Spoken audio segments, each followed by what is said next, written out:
মা সবজি জোগাড় করে আনলো, কচু শাক,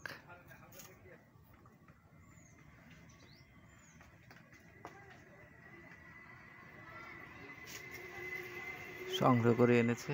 আজকে রান্না হবে কচুর শাক, ডাঁটা, কচুর ডাঁটা সংগ্রহ করে এনে কচু আছে, ছোলা কচু আছে প্রচুর, মানে খালের ধার দিয়ে আছে, খালের ধার দিয়ে মা আনে মাঝে মধ্যে, রান্না করে আমরা খাই। ছোলা কচু আর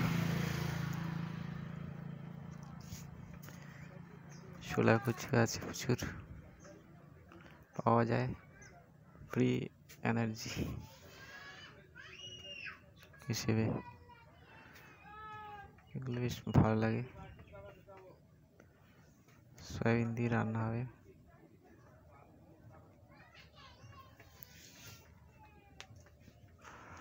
মায়ের খাদ্য সংগ্রহ।